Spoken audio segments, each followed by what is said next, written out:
En dan kunnen we nu gaan seksen. Quand la lumière est réglée pour 12 heures, les premières traces de floraison apparaissent. Au bout de 2 à 3 semaines, les plantes mâles se distinguent par des petites boules de pollen en forme de spermatozoïdes.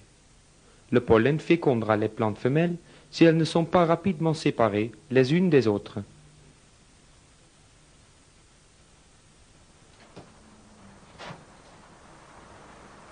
Ah, dan weet ik nu wat de mannetjes zijn. Die zal ik er eens even uithalen. Grâce au fait que les masques des plantes mères correspondent à celles des clones, tu peux déterminer facilement le sexe de chaque plante mère. Aha, jou moest ik hebben.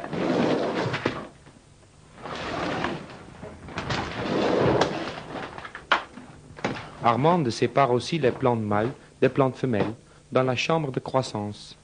Tu peux utiliser les plantes mâles pour faire des propres croissements, mais ceci est une autre histoire.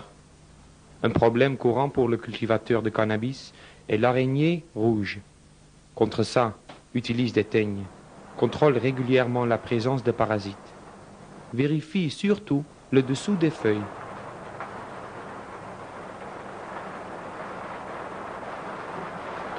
Nou, 2 weken in de bloei en gelukkig nog steeds geen beestjes. Au fur et à mesure que la floraison avance, tu peux augmenter la quantité d'eau. Mais tiens l'humidité à l'œil. Vers la fin de la floraison, maintiens-la à un bas niveau, autour de 40%. Tu peux régler cela avec l'aspiration de refroidissement et la ventilation. Déplace tes lampes si la distance lampe-plante devient trop petite. Cette distance ne doit jamais être inférieure à 30 cm. Gert, kom eens kijken. Ziet er goed uit, hè? Tja, nog 2 weken of zo.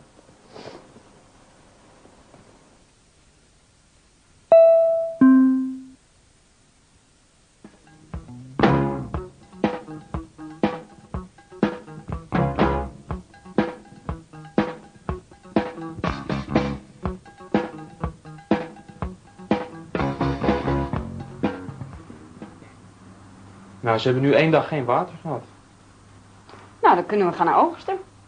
Ja. Vet man. Echt. Onze eigen wiet.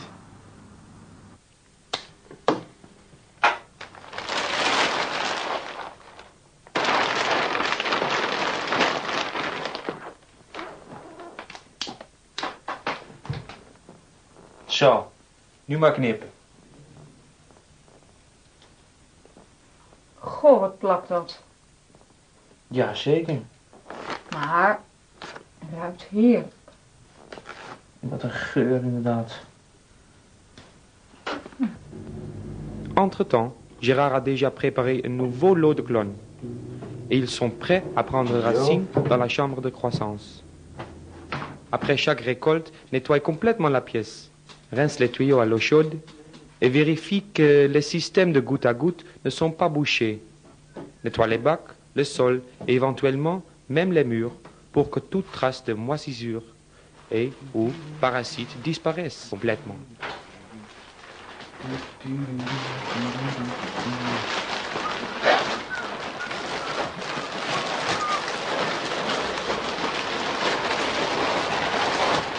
L'hygiène est très importante. Un départ propre, c'est la moitié du travail de fait.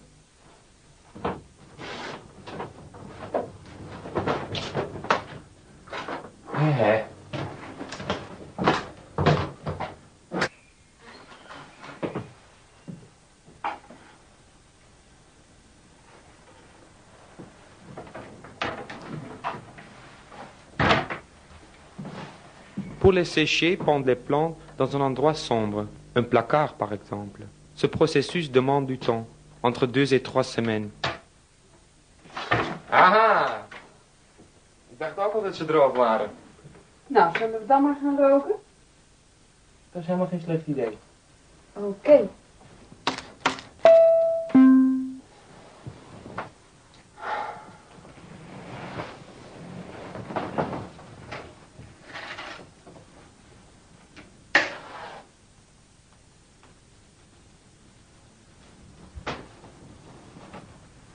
Ben?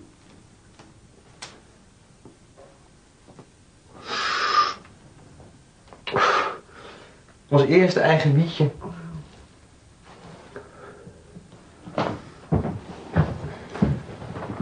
Hi Gert. Mie, hoe is Hey, het Bob. nou? Hey, Bob. Ik heb hem af. 5 uur lang zit de sample op die Gelderland. Oh, wat goed. Vol met gabber. Gabber. Hi. Wat ruik ik? Windtrek. Ja, natuurlijk, lekker. Hey Bobby, ik ben heel benieuwd wat jij van die wiet vindt. Heerlijk. Ei, waar heb je dat gekocht? Nee, dat hebben we zelf gekweekt. Zelf gekweekt? Hoe doe je dat, zelf kweken? Nou, het zit heel simpel.